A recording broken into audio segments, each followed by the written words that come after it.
انسان کا شرف، اس کی عزت اور اس کا وقار علم ہے۔ اس لیے سیدنا علی المرتضیٰ فرماتے ہیں ہم اللہ کی تقسیم پہ راضی ہو گئے، اس نے ہمیں علم عطا کر دیا اور جاہلوں کو مال دیا۔ مال سے علم افضل ہے۔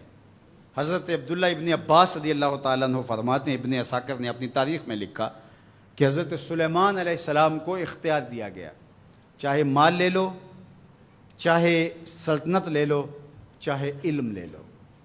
تو انہوں نے کہا مالک مجھے علم عطا کر دے، کہا اس کے صدقے مال اور سلطنت بھی عطا کر دی۔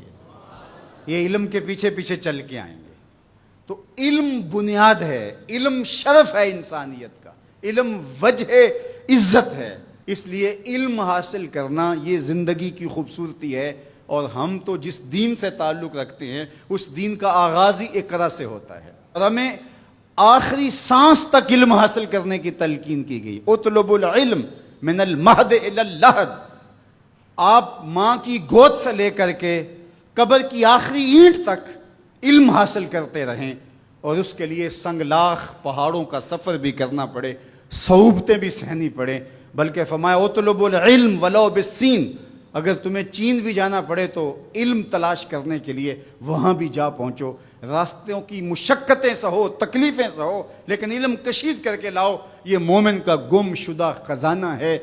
اگر کسی شخص کو ڈاکٹر یہ بتا دیں کہ تیری طبی صورتحال یہ بتا رہی ہے کہ تیرے پاس زندگی کی چند سانسیں باقی ہیں، آج ڈاکٹر کہہ دیتے ہیں کہ اس کی مریض کی خدمت کر لو، کینسر اس سٹیج پہ پہنچ گیا کہ اب بچنے کی کوئی امید باقی نہیں رہی، مریض کو بھی بتا دیا جاتا ہے کہ اب اللہ اللہ کر لو، رب کو راضی کر لو، اب زندگی بس مہمان ہے، چراغ سحر ہے، بجھا جا رہا ہوں، یہ معاملہ ہے تمہارا، تو اب بس اپنی آخرت کی فکر کرو۔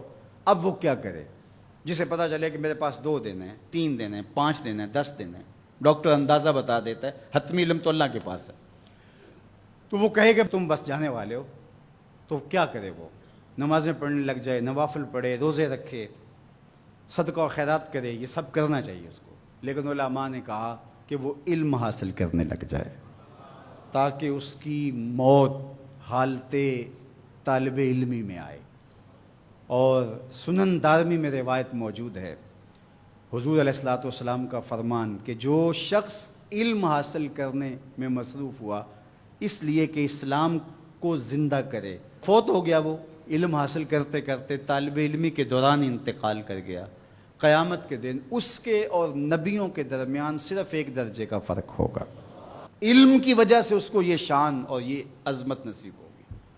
تمام علماء اس پہ متفق ہیں کہ علم عمل سے بہتر ہے، اس لیے کہ عمل صفت العبد ہے اور علم صفت اللہ ہے، صفت باری تعالیٰ ہے، صفت معبود ہے۔ معبود کی صفت عبد کی صفت سے افضل ہوتی ہے، تو علم جو ہے وہ افضل ہے عمل سے، عبادات سے۔ بلکہ ارشاد فرمایا جب حضور علیہ السلام سے 2 اشخاص کا ذکر ہوا، ایک عابد ہے، تہجد گزار ہے، شب زندہ دار ہے، صائم النہار ہے، قائم اللیل ہے، بہت عبادتیں کرتا ہے، اور دوسرا بس فرض پڑھتا ہے اور کتاب کھول کے بیٹھ جاتا ہے، نشر علم کے لیے لگ جاتا ہے، جو بھی ذرائع ہیں اس دور کے اس کے مطابق وہ علم بانٹنے لگ جاتا ہے۔ تو دونوں کے بارے میں پوچھا گیا تو آقا کریم نے کیا جواب دیا؟ فضل العالم علی العابد کا فضلی علی ادناکم، عالم کی فضیلت عابد پر اس طرح ہے جس طرح تم میں سے ایک عام آدمی پر میری فضیلت ہے۔ عالم کا موازنہ جاہل سے یہاں نہیں ہو رہا کہ جو مطلق جاہل ہے اور ایسا جاہل کہ جو عمل سے بھی خالی ہے۔ عالم کا مقابلہ یہاں بدکار سے نہیں ہو رہا، عالم کا مقابلہ یہاں کافر سے نہیں ہو رہا، تہجد گزار سے، شب زندہ دار سے اس کا موازنہ ہو رہا ہے، اور یہ رات کو سویا رہتا ہے لیکن دن کو نشر علم کرتا ہے، اور دوسرا راتوں کو بھی جاگتا ہے، دن کو بھی روزے رکھتا ہے، عبادات، ذکر، اذکار، تسبیح و تحلیل، زندگی کا معمول خوبصورت، صحیح معنی میں عابد ہے، زاہد ہے، تہجد گزار ہے۔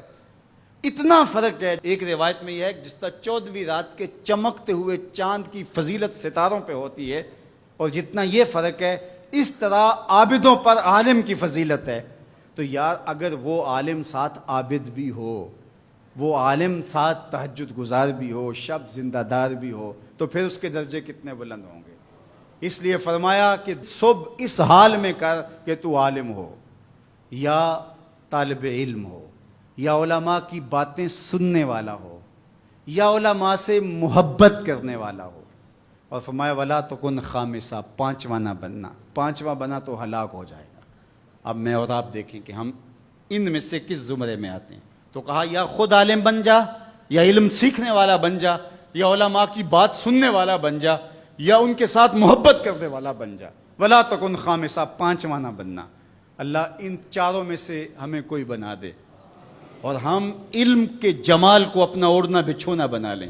علم ہمارا حسن بن جائے، علم ہماری خوبصورتی بن جائے، اور علم ہماری زندگی کا وہ نور بن جائے کہ جس کی روشنی میں ہم تاریک راہوں میں بھی اجالے کریں، اور جدھر سے گزرتے جائیں نور پھیلتا چلا جائے۔